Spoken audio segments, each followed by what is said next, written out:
Oh, and this new tool is patented, so don't try to steal it.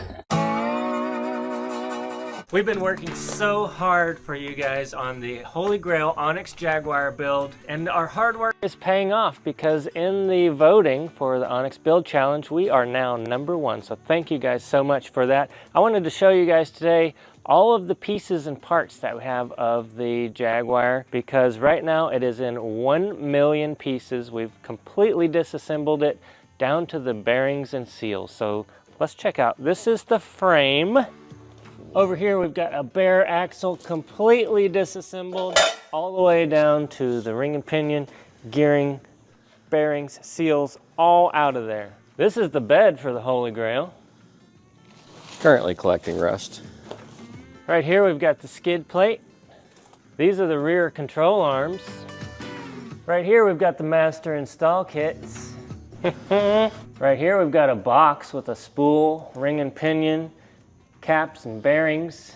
This is the front axle completely torn down, ring and pinion, everything's out. We actually had it farther torn down than this. The knuckles were off, replaced the kingpins, and like, one of those knuckles went to Ohio and back. It's 10% better. Right here we've got a hub, axle shaft, bolts, front hubs, steering stuff, spindles, buckets of parts. Lockouts, U-bolts, seals. That one's the worn lockouts. We've got brake parts. We've even got transmission parts. U-bolts, brake caliper mounting brackets. Right here we've got the engine minus the transmission and transfer case. That really didn't get torn down a whole lot. That's one of the few things. That's one of two things that didn't get torn apart. Over here we've got leaf springs. For some reason on the tire machine is a bell housing. We've got not 1, but 2, but 3, but 4 shelves of parts and spread out on floor. We've got boxes of parts. We've got parts not in boxes. We've got bags of parts. Over here we've got a door, hood. Need a headliner for a Jaguar? Or how about a winch? Radiator. If we run out of parts, we got a whole Toyota for spares. Just grab and go. How about a clutch? Fuel tank. Need an axle shaft or 2. Diff cover. This entire table has to go back on that Jag. And that one, most of it. So that's just that shop. We've got another shop. Oh. And this shop is full of parts as well. Outer stub shaft. How about this outer stub shaft? This is actually one of the things that's kind of together. We've got the transmission and the transfer case. Yes. Need a roll cage? I've got one right here. Ta-da! Hub and bearing. Oops! That one's gone forever. How about a rear mounted winch for the boom? Boom. Drive shafts? Even the wheels are in 1,000 pieces. Wheel, beadlock ring, bolts. Where are those even at? Who knows? How about tires? That's a surprise. We'll save that for later. All right, so I just wanted to show you guys how many parts and pieces we have. We have to have this thing together for the Onyx Build Challenge in just a few weeks. And as you can see, there's 1,000, probably, how many would you say? Maybe 3,000 pieces? There's a lot of pieces. Everything in this car has been taken apart except for 2 things. The engine hasn't been dismantled and the dash in the car hasn't been dismantled. Other than that, every piece has been taken down to nothing. This is a complete frame off build. So we've dismantled everything, every part, every piece, down to the seals, down to the bearings, down to the shafts, everything, the brakes, even the calipers, everything is being rebuilt. Now, you're gonna ask, well, what about the budget? Well, because of the way the rules work, maintenance is not part of the budget. So as long as it came with, like this axle, for instance, is a Dana 60 rear axle that came off of that Toyota that was already built, and it had disc brakes, but since it already had disc brakes, we can put new pads on it. We can replace the calipers, and all that is considered maintenance. We're not replacing anything that doesn't have to be maintenance, but a lot of these things we took apart and we realized the bearings were bad, the seals were bad, maybe it was leaking oil here and there. The bearings on the ring and pinions need to be replaced. The ring and pinions they ended up being 586, yeah. which is crazy, but we're going to reuse those. But the bearings were shot and the seals were shot, so all that stuff had to be replaced. So we're really getting into this build in over where I anticipated that we would have to go with it. So really, in this rear axle, the only thing that we are upgrading is this Barnes truss. Everything else is the way it came. It's just maintenance parts. Yeah, so we've got master install kits from Yukon. That's the front and rear Dana 60 master install kits. Here's the ring and pinions here. Corey from Red Scorpion is going to help us this weekend, actually. So that's another thing, is we can have people come and help us. Typically the problem, a lot of you guys have reached out, wanted to come help. The issue is not really manpower. It's like you have to get this done before you can get this done, before you can get this done. Like right now, I would love to put the whole car together, but it'd be easier to build the axles on the table rather than stick them in there and then have to weld on them underneath, upside down. It's just like order of operations is our issue right now. That and some parts that are missing, and we're waiting for those to come in the mail. So one of the things that we did, you might have seen, we took the transmission to a buddy of mine to have him go through that. And Josh did an awesome job. I'm really proud of you, Josh, for taking care of the transfer case, because he completely rebuilt and went through that thing. Tell us about that. Yeah, it was every bearing, seal, everything, completely apart. We did upgrade the shifters. Yes. So we have the shifters, twin stick shifters. It already has 32 spline shafts, output shafts, front and rear. That's a good thing with the Dodges. So it really wasn't that expensive, but from JB Custom Fabrication, you get these twin sticks. You have to modify these shift rails a little bit, but then we have control of our front and rear axle independently. So I can go into neutral or do a front dig or whatever. And then I had to custom make this bracket because it didn't quite fit onto the Dodge. It was meant for a Chevy, so that was custom made right there. So underneath, we painted that black, and we had to paint the back of the car like a silver to kind of match. The reason that we did that is we're going with the bare metal look, if you remember, but we needed to paint the back silver because we're gonna have a headache rack in front of it, and we won't be able to maintenance that and to keep it from rusting. So that's painted silver to look like bare metal. Some of the stuff that takes a lot of time that you don't really understand at looking at these builds is just stuff like that. Look at that. That is a brake caliper that's been cleaned, for one, and then painted to make it look nice. And you wouldn't think that that would take a long time, but it does. It eats up time like crazy. So everything has to get wire brushed, everything has to get cleaned, maybe in the parts washer, everything has to get de-oiled, de-greased, the dirt and rust cleaned out of it, wire brushed, and then cleaned up again, and then painted. So last night I had to run to Harbor Freight because we've got so much going on with the frame over there, a car over there, engine over there, axle over here, axle over there, and a Toyota on jack stands over there, a Jeep on jack stands over there, that we completely ran out of jack stands. So I had to go to Harbor Freight last night and pick up some jack stands. I'm thinking, I kind of like those ones on the wheels. Don't you like that?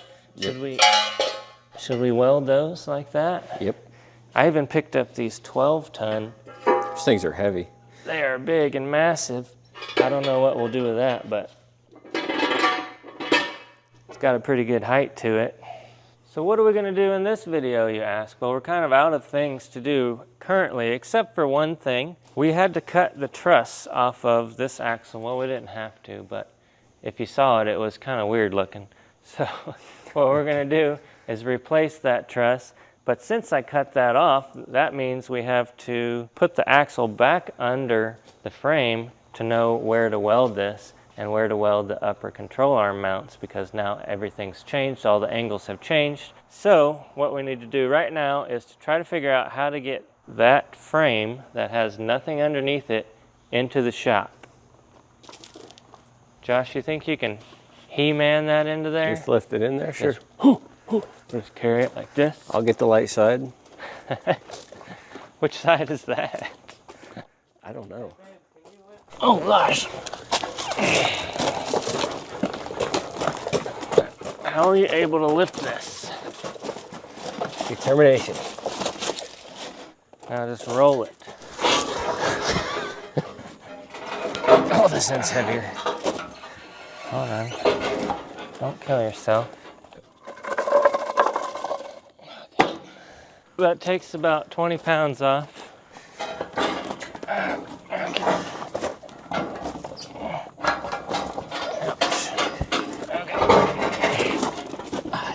It's hooked in my pants.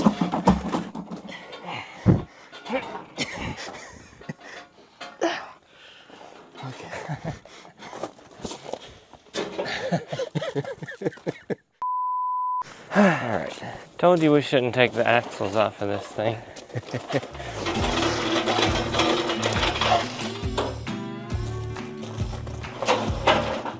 Ah.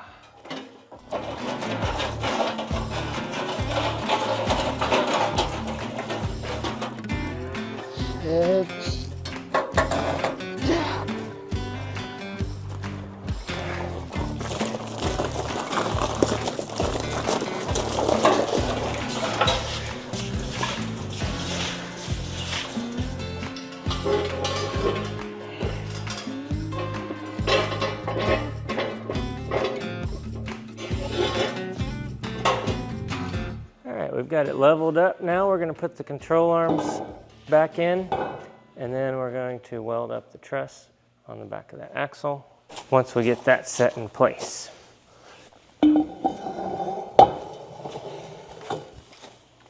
These control arms are solid. There's no adjustment on them, so all our adjustment has to be done with where we place the mounts on the axle. And all of this is getting done because we're on a budget. We are cutting a lot of corners because we're on a budget. And one commenter last week said something that was really smart. A budget does not mean that you're on a low budget.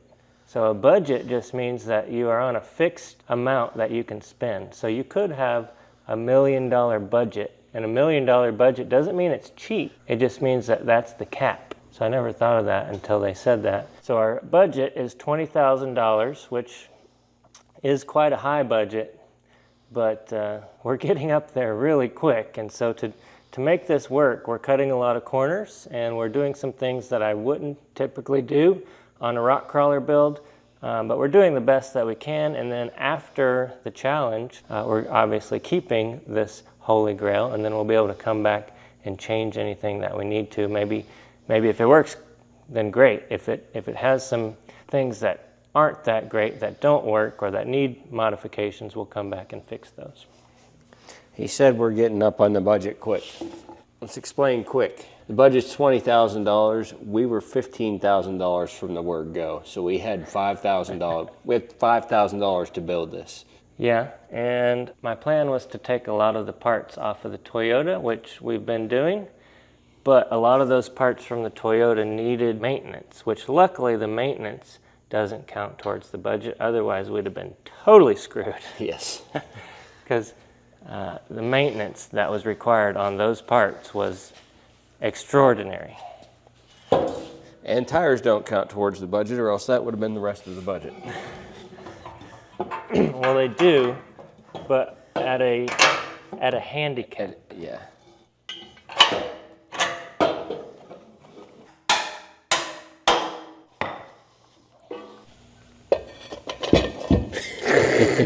And a couple 2x4s. That didn't work out so hot.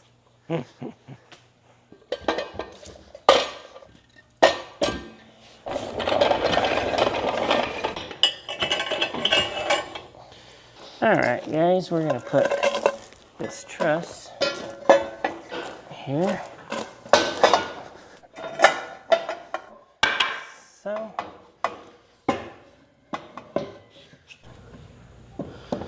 So we have measurements 14.7 degrees. Everything's a little off since we don't have tires and we're not at ride height, but all we need is that to be at 14.7 degrees. We know that we had 2 blocks in here previously, and that's where it's at ride height, which was good. So what Josh was just saying is we need to now move this up until this is at 14.7 degrees.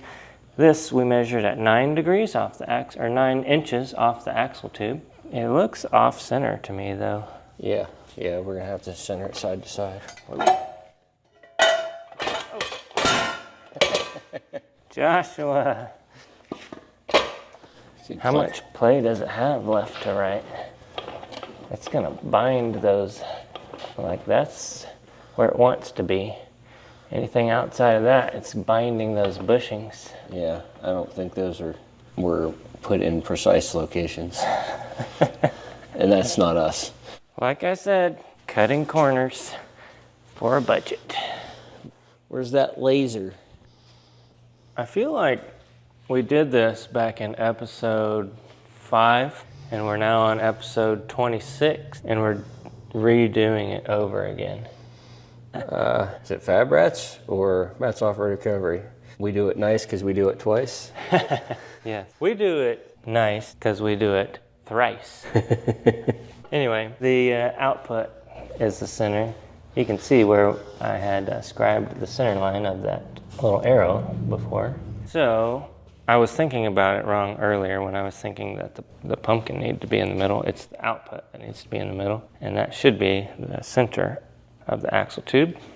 It's right where it wants to sit, which is good. That's where it wants to be, which makes sense because we did do this previously already, so. But it's gonna look off because this truss is offset to the driver's side. So the center is actually here. We're being real picky with this, but we're showing you the right way to do the wrong thing. No, we're being real picky with this because there's no adjustment in these links, and we don't have the budget to buy new links. Okay, let's see what the maths say. How are the maths mathing? Not good. Not good? Yeah, it's got to turn out more for sure. Okay, so we just take a jack maybe? It's gonna fall off. Right there. Then it's gonna look worse than the one that was on it. Why'd we cut it off? We just got a call from a buddy who's got a rooftop tent situation, and Josh. Rooftop tent situation. Rooftop tent situation, so we're gonna go over there and help.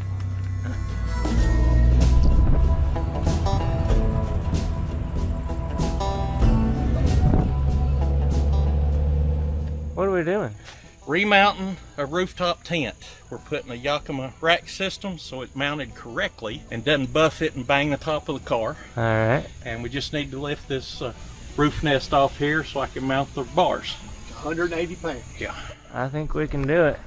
Just in case we break a window, let's film this. Okay. Yep. All the way up? Yeah. Go straight to the grass. Get the windshield. Nope. With that expensive mirror. All right, he's got to do some modifications, and then we're going to go back and help him lift it back on top of there. But while we were gone, check this out. We got a fancy box in the mail. What do you think's in there? Hello?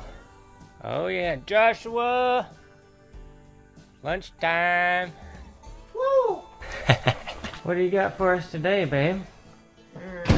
I've got mac and cheese and Brussels with balsamic and beans and ribs. Oh, look at that. You smoked these? Yeah, Are they good? I hope so. You haven't tried them yet? No, you want just You don't trust a chef that doesn't taste the food. then I'll eat it and you can just eat some cereal. So what's that from, guys? Bonus points if you know what that's from. What is that? I don't even know. We gotta try these ribs. Okay, that's good. Do you have those little packets of wipes for your fingers for when we're done? I think I have some toilet flush wipes. You want some of those? You got dude wipes? Dude wipes. Dude wipes. It's so fun. Ah. Yeah, let me get it onto that rack.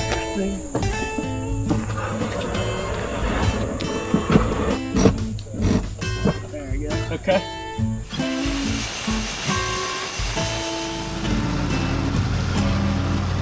Alright, so I made some cardboard templates for the upper mounts. Josh is going to cut those on the plasma. Since the truss goes over the top of the vent, what I want to do is pull that out and relocate it. We could fish something down in there, but if it ever broke off, we'd never be able to get it back on. So I'm going to move that somewhere else. So we can either cap that off or we can weld that shut. And I'm thinking maybe over here somewhere would be a better spot. Not real sure where that oil slings in there. Definitely don't want oil puking up out of there, so maybe right here. It's just in front of where it was previously, and that ought to do it.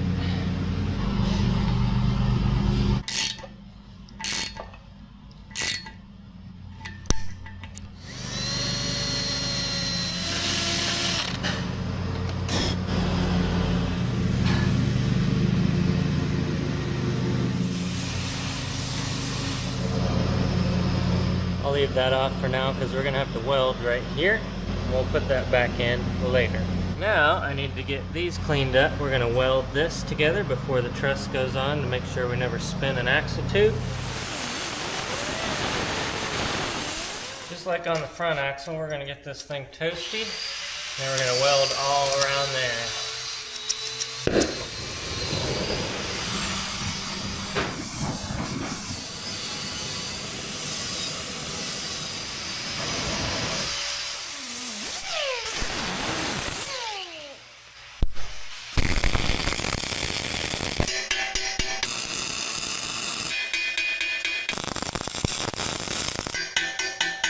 Okay, we got that welded up. We're going to heat it back up and then wrap it in a little blankie for nighttime.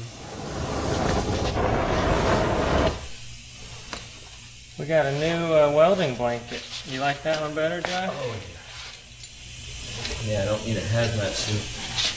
It's still fiberglass. It'll get there soon enough. So we use those templates to cut these pieces, and now we're going to weld these or tack these into place. Pull them off because there's rubber in there and weld that. The plan is to put a face on the back of here and a face over the top to cover up that because that just looks ridiculous.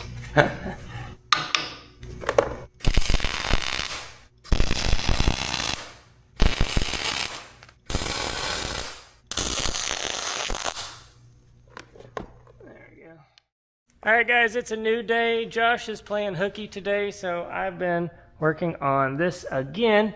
We took all of our templates, made these things yesterday, and as you can tell, that looks really weird. So I've been racking my brain trying to figure out what to do with that, and I think I came up with a solution. So I made this guy.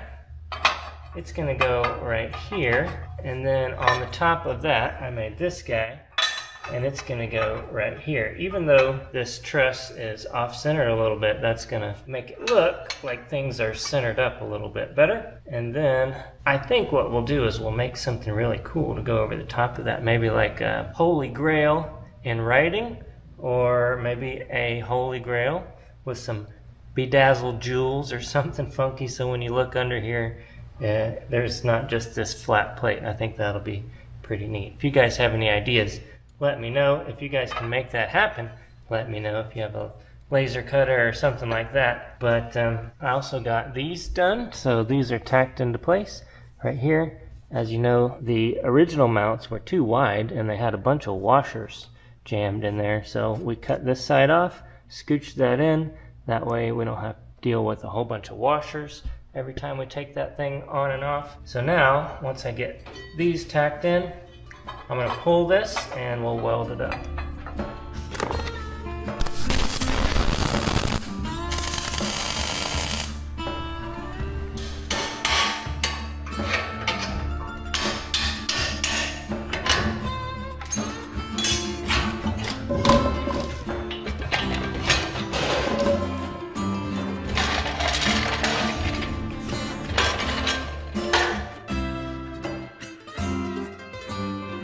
Alright guys, there she is.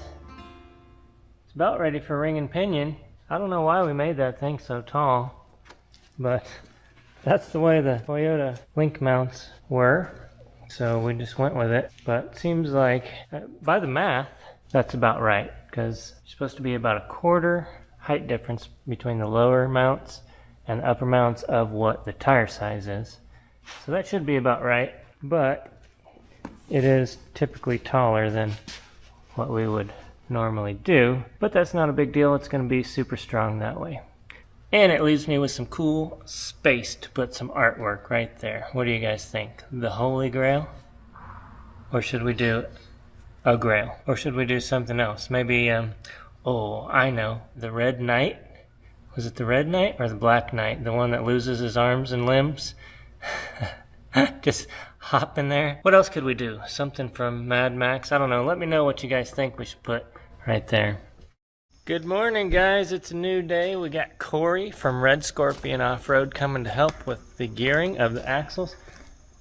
He just woke up. There's a hummingbird that's been in here for an entire day, just trapped. Corey! Howdy, sir. You made it. Yeah. Thanks for coming out. One tank of gas. Oh, you brought help. Yeah. I needed a riding partner, All right. so I didn't talk to myself the entire time. So, have you guys ever had an issue with a hummingbird getting in? And it's like a bug. It doesn't know how to get out. No.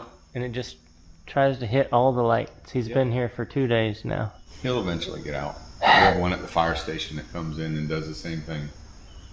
I turned off all the lights and just had the door cracked, hoping that he would go towards the light. No, he doesn't. I don't know where he's getting all that energy. He must be eating grease or something. You put your bowl of sugar water out here. So I asked for you to come help me, and instead you guys bring gifts. Of course. Look at that, guys. That is cool. Hope loves her tumblers. She's always got a tumbler in her hand. That's cool. Thank you, guys. You got a net. We could get a net, and we could try to capture him. You think we could entice him with some something that looks like flowers? I tried to hold my drink up and it didn't work. Okay, gonna give this a shot here. That's tough. We're gonna try to lure him out with this. Okay. I got you a little treat, hummingbird. You think he's gonna notice that?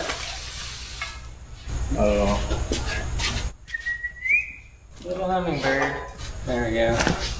He's gotta go for that. It looks so tasty. Guys breaking things? Yes. No. Taking bearings. Okay, apparently we're missing a specialty tool that I need to make real quick, so check this out. Corey said to take a piece of tube about yay long, and we're gonna weld this onto it, like so, and then I'll show you what that's for here in a second.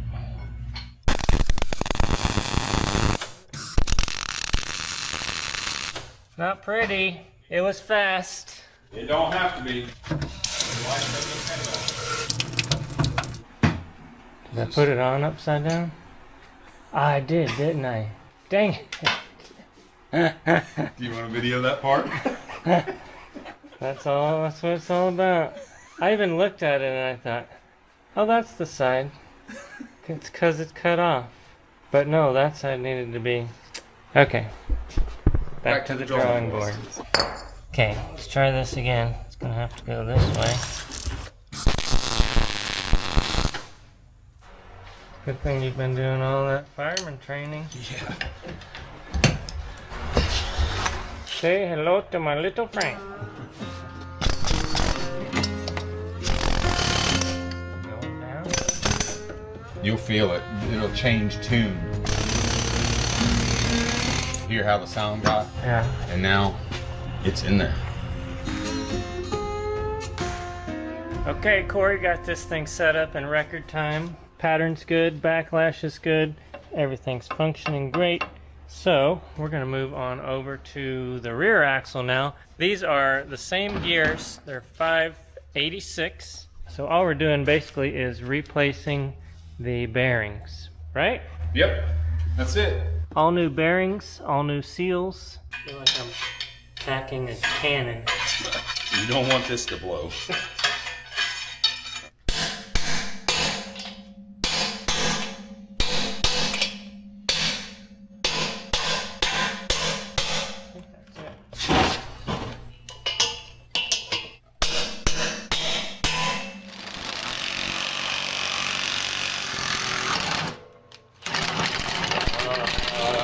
Yeah, that bearing was pretty trashed. Oh man. Garbage.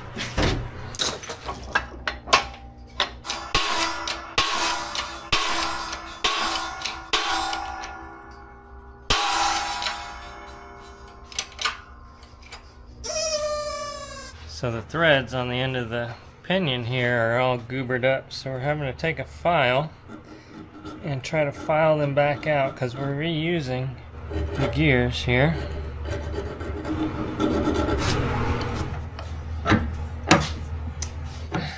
I hope we don't need that one.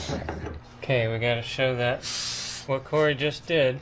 He took this nut and he took the file and he filed it this way, like so. Made a bunch of grooves down in there. I don't know if you can see that or not, but there's, how many did you do? 2 or 3? 5. Quite a few in there. And then you call that a thread chaser? Yeah, so all the trash that would be normally wedged in the threads because there's no area for them to go through or go into would gall the threads. So if you cut slots in it, it's just like a tap. A tap has valleys that when you're tapping down, all the metal shards go into. Essentially, that's what we did with that. It's just very crude, but it works. A very crude tap. I think it worked. All right. Good job.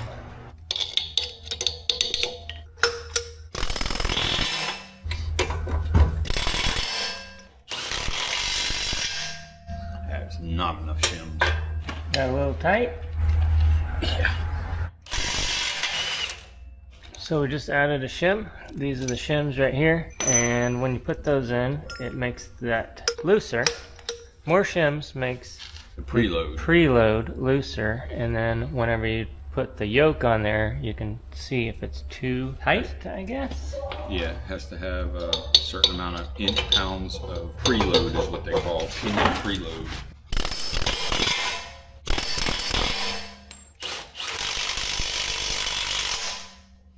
That's pretty loose. Yep.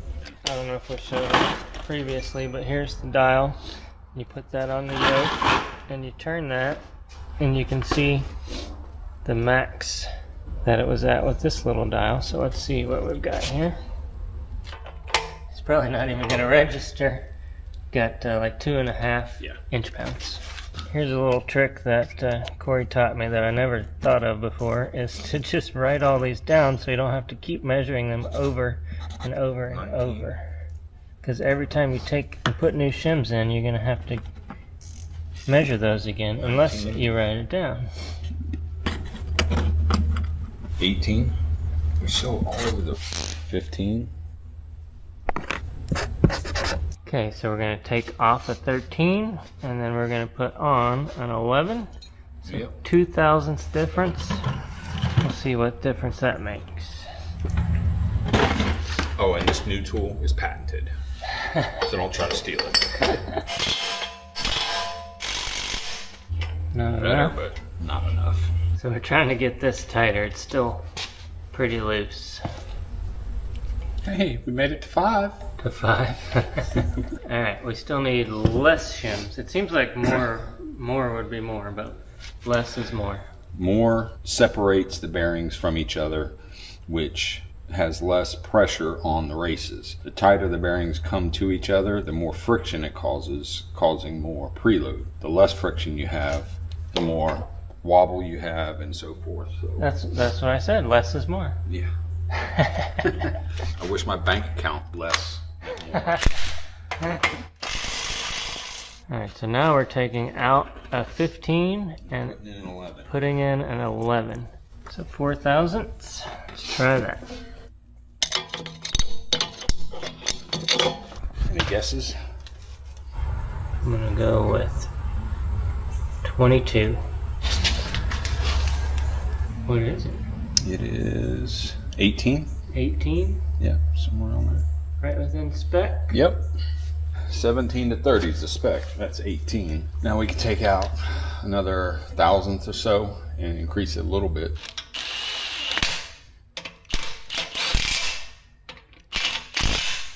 Torque them. Torque. That feels pretty good. Time to Picasso. So if you guys didn't know, Corey is an excellent Picasso style painter, and he is teaching me the skills. Only trick is, he only paints in yellow. Got that joke from Chris. So if they don't laugh, it's your fault. Enough? Perfect. I've been relieved of Picasso duties. Now on this, because these are used gears, we worry more about the pattern on the coast side, So which is the curved part, than we do the drive side. And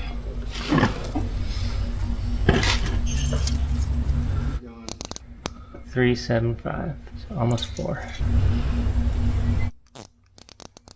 Same thing.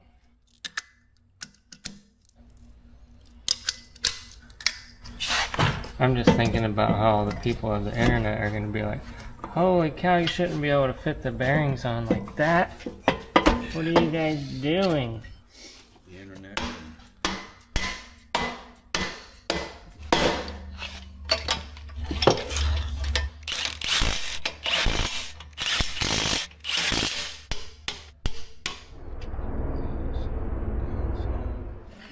Is that the happy dance? That's a happy dance. Alright, so after going in and out a couple times, changing those shims around, we are now at 7. Backlash of 7. So that's good. Now we get to blow it all apart again. Yay. Yep. Let's see your happy dance.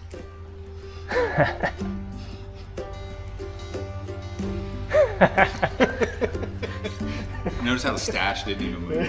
I don't dance. A happy dance doesn't include clothes.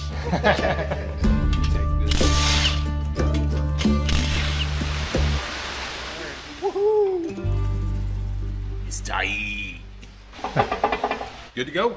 And did it faster than my wife thought we would. That's typical. She always says it. Yeah. He finished early. Alright, so Corey's shop, Red Scorpion Off-Road, is in Morristown, Tennessee. You made this process go a lot faster than if Josh and I were to do it ourselves, so I appreciate that. Thank you, sir. very Anytime. much. Thank you, Chris. Appreciate you Makes as well. the third set that we've helped you on. Absolutely. So if you guys are interested, and if you've got a Jeep in the Knoxville area, this is the guy that I always recommend, Corey at Red Scorpion. Give us a call. We'll take care of all your needs. 100%. Thanks. Woo! Woo! Finished. So Josh, we had a hummingbird. We had a hummingbird in the shop for the last 2 days.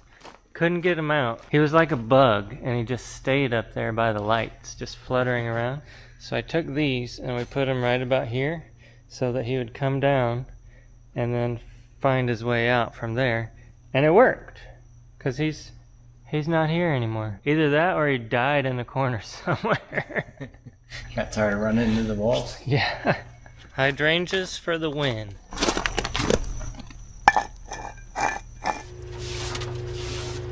Alright, this is our parts washer, and it's time to wash our parts washer. I haven't changed the fluid out in this, I think, since I originally bought it, which was probably 8 years ago. I don't know, it's been a long time. Look how nasty that is. Yeah.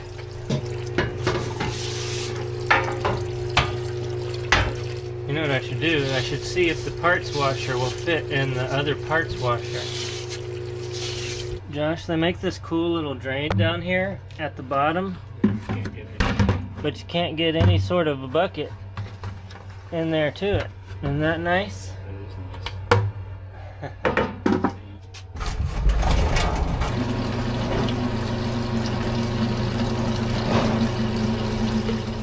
Okay, let's see how well this works. If this doesn't work, we're gonna make a ginormous mess. As soon as this funnel backs up, it's flowing slow enough, probably because it's got a clog or something in the hole. Oh yeah, getting some crusties out now. Is that a brush over there? It is. There's a wire brush in there. I bet you there's all kinds of missing components down in there that we've lost over the years.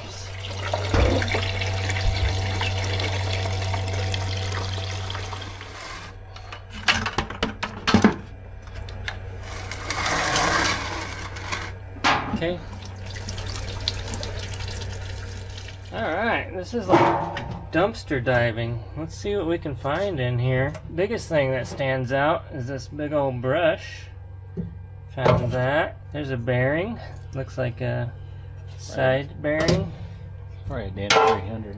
There is a ball bearing. That looks like an RCV bearing maybe. A little miniature brush. Pipe brush. Got all kinds of brushes. Oh, look at this. A flathead screwdriver. There's another brush. Ball bearing. What's that? Oh, that's a cap. It looks like maybe from an aerosol can. There's a stink bug. I don't see anything else, do you? Lots of needle bearings. Oh, there's another big bearing. You got a slingshot? Got a lot of slingshot material here. Alright, that's gonna be nice, having fresh, clean parts cleaner fluid. So whenever we got this brand new ginormous parts washer, we thought maybe we can get rid of that thing. But the answer to your question is, or to my question is, no, you can't. This is great for washing big parts and stuff, but it requires to heat up for one, so you have to heat that up for an hour or two before you start using it. But two, sometimes you just need to wash something real quick in the parts washer, and you don't want to get a lot of dirt and stuff in here, and this, I imagine this will be a lot harder to wash out than that little thing was. Can't remember, there was another reason why we can't get rid of that thing. Do you remember? Yeah. Just doing stuff quick. I would say ease of use, yeah. You need one little part cleaned right now. Yeah. So if you just have something real small and you want it cleaned, you don't want to have to start that thing up and wait an hour or two for it to heat up and then wash a ginormous tub. No, if you're doing stuff, you know you're going to be cleaning stuff every day, that thing's fine. You just flip it on. It would be like if you needed to wash your hands and you got in the shower.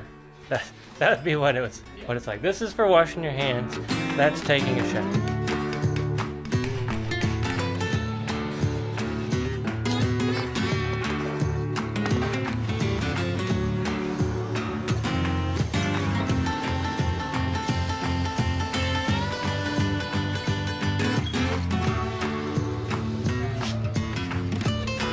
Alright guys, front axle is complete. All new bearings, all new seals, refreshed lockouts. The front axle is complete. The rear axle is getting painted and is almost finished. We're almost ready to start bolting this in, but I'm gonna end this video right there. Make sure to vote for us because we are moving on up for the Holy Grail and the Onyx Build Challenge. So hit that link right down there in the Goobly Gobbler to vote for us to win this competition. Next video, we're gonna put this thing all together. We'll see you then.